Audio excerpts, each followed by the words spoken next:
Satellite और जहाज़ों की पोजीशन ट्रैक करने वाले ऑटोमेटिक आइडेंटिफिकेशन सिस्टम यानी AIS ट्रैकिंग से पता चलता है कि 4 चीनी रिसर्च जहाज़ 26 नवंबर के आसपास हिंद महासागर में एक्टिव थे।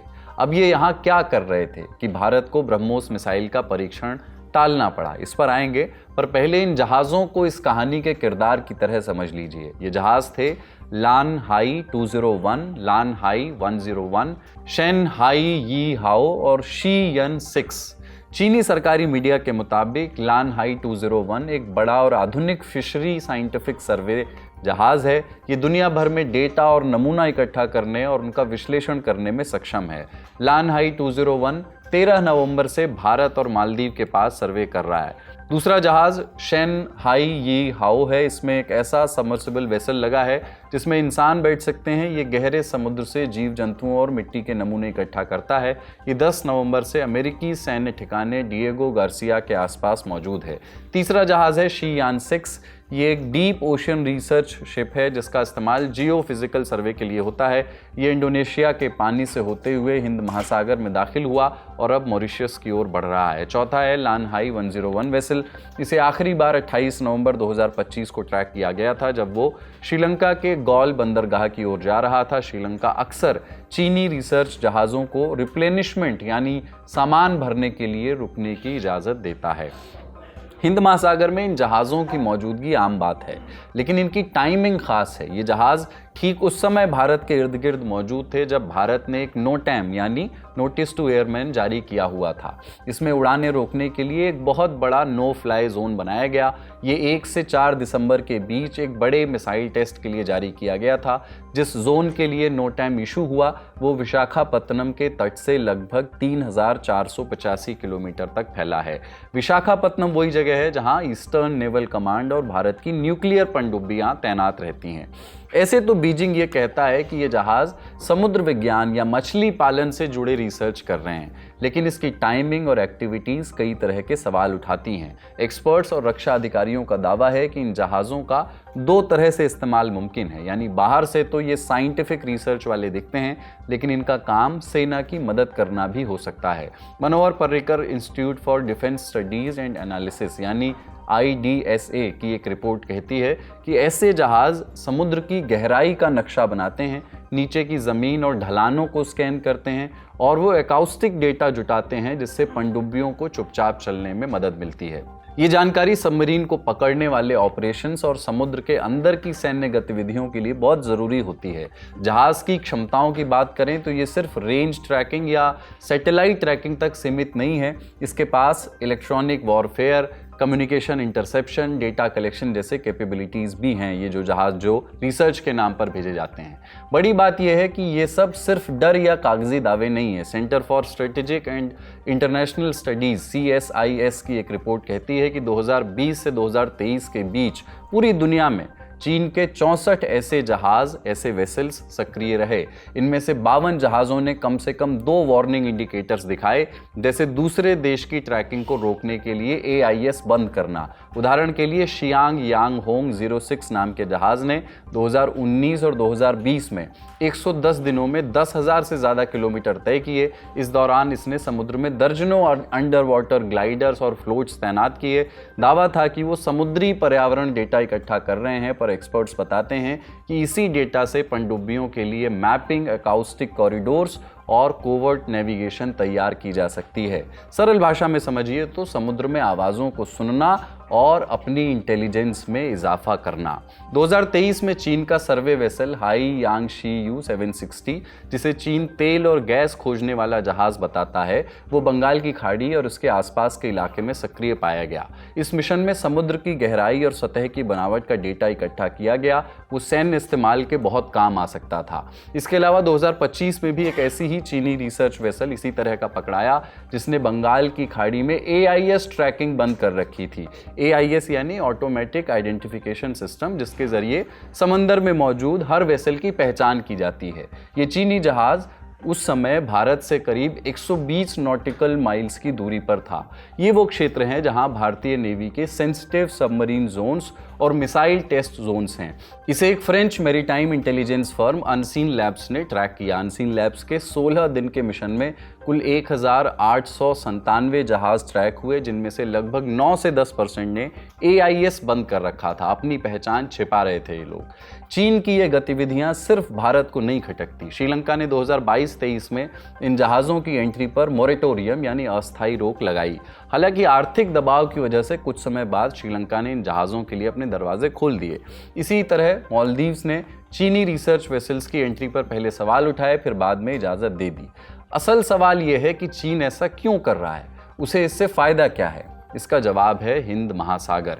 हिंद महासागर चीन के लिए इसलिए सबसे ज़्यादा अहम है क्योंकि यहीं से उसकी ज़्यादातर तेल और व्यापार की सप्लाई गुजरती है। चीन को जितना कच्चा तेल चाहिए उसमें से लगभग 80% तेल हिंद महासागर के रास्ते आता है। इसलिए समुद्री रास्ते की सुरक्षा और खुला रहना चीन के लिए बहुत ज़रूरी है। चीन को डर है कि अगर कभी तनाव बढ़े या किसी देश ने चोक पॉइंट्स पर दबाव बना दिया तो चीन की सप्लाई लाइंस फंस सकती हैं। इसलिए वो इंडियन ओशन को अपने हिसाब से पढ़ना चाहता है, समझना चाहता है और लंबे समय में उसे शेप भी करना चाहता है। इसी रणनीति को प्रेजेंस विदाउट वॉरशिप कहते हैं, यानी चीन अपनी नौसेना भेजकर शोर नहीं मचाता, वो साइंटिफिक रिसर्च के नाम पर वही प्रेजेंस बनाता है जो एक नेवल शिप उसको देती, बस उसका तरीका थोड़ा सा नरम है।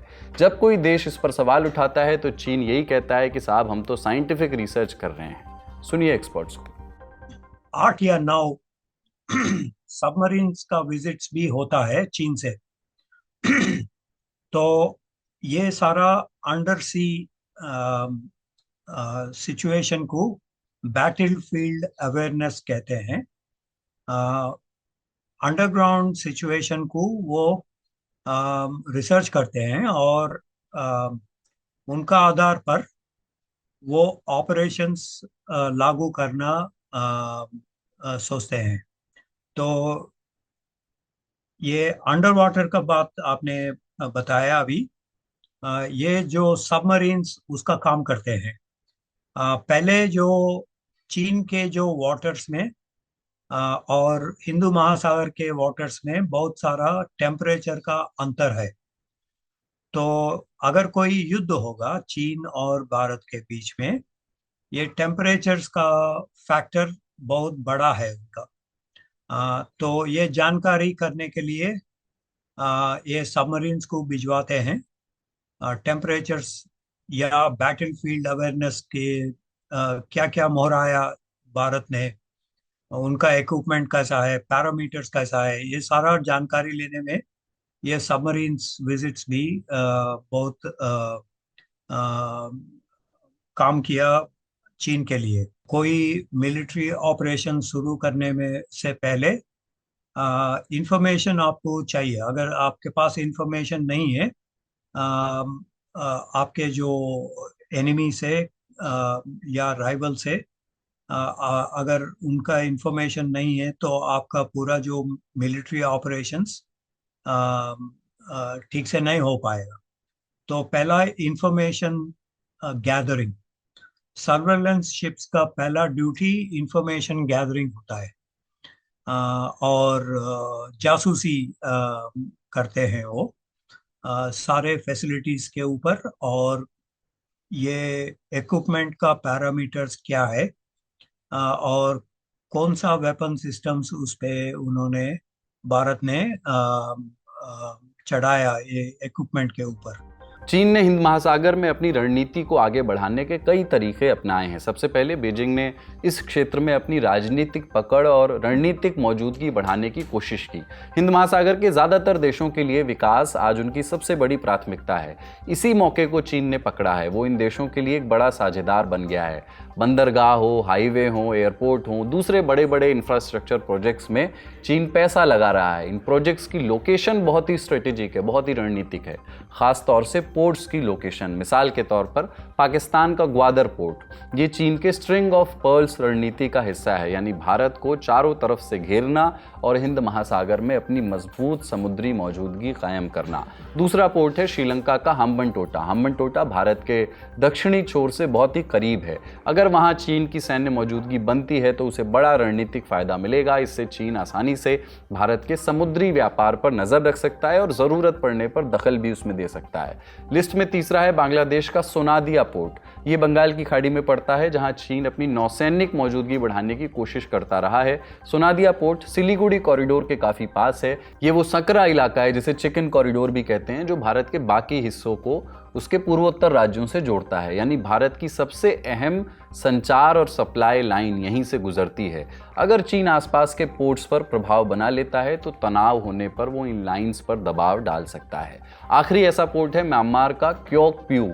ये पोर्ट भी चीन की भारत को घेरने वाली स्ट्रिंग ऑफ पर्ल्स स्ट्रेटेजी का हिस्सा है। ये अंडमान निकोबार द्वीप के बहुत पास है, जिससे चीन को इंटेलिजेंस जमा करने और भारत की नेवल प्रेजेंस पर नज़र रखने में मदद मिलती है। हालांकि फिलहाल तो ये पोर्ट केवल कमर्शियल ही बताए जाते हैं, कम से कम कागज़ पर, लेकिन चीन अक्सर इन पोर्ट्स पर अपने सर्वेलांस वाले रिसर्च वेसल्स की डॉकिंग भी करता रहता है। ये पूरी रणनीति चीन की कर्ज वाली डिप्लोमेसी का बड़ा हिस्सा है। इसके तहत अगर कोई देश चीन से लिए गए कर्ज को नहीं चुका पाता तो चीन उन प्रोजेक्ट्स पर ऑपरेशनल कंट्रोल मांग सकता है। इसका सबसे बड़ा उदाहरण है श्रीलंका का हम्बनटोटा पोर्ट, जिसे कर्ज न चुका पाने पर श्रीलंका ने 99 साल की लीज पर चीन को दे दिया। ऐसे में ये जाल भारत के लिए कितना बड़ा खतरा हो सकता है, हमने एक्सपर्ट से पूछा। Mineral exploitation. दूसरा रीजन ये है कि भारत के ऊपर निगाह रखना चाहते हैं। भारत के पास क्या क्या है, भारत कौन सा मिसाइल लॉन्च कर रहे हैं चांदीपुर ऑन सी से, और भारत के पास कौन सी एसेट्स अभी उन्होंने डेवलप कर रहे हैं, उनका पैरामीटर्स क्या है। तो अगर कोई युद्ध होता है चीन और भारत के बीच में, तो ये सर्वेलेंस शिप्स उनका पूरा जानकारी चीन को देते हैं। ये दूसरा रीजन है। तो ये दूसरा रीजन के वजह से भारत के ऊपर बहुत असर पड़ेगा। उन्होंने ये भी किया कि 2008 से अभी तक कुल मिलाकर कुछ 46 नेवल मिशंस उन्होंने हिंदू महासागर को भिजवाया था। वो भी इंफॉर्मेशन कलेक्ट कर रहे हैं, वो भी भारत के ऊपर जासूसी कर रहे हैं। सिर्फ भारत ही नहीं, पूरा हिंदू महासागर में जो भी है, शायद अमेरिकन के ऊपर भी उन्होंने जासूसी कर रहा होगा। तो बहुत सारे देशों के ऊपर निगरानी रखते हैं वो। उनके पास क्या इक्विपमेंट है, क्या पैरामीटर्स है, क्या परिस्थिति के है, उनके बैटल फील्ड एक्सपीरियंस कितना होगा, और बैटल फील्ड रेडीनेस है या नहीं। ये सारे जो इक्विपमेंट, उन्होंने ये सारा इंफॉर्मेशन के ऊपर पहले रिसर्च करते हैं। उसके बाद बहुत सारे वेजल्स को भिजवाते हैं इस जगह हिंदू महासागर में।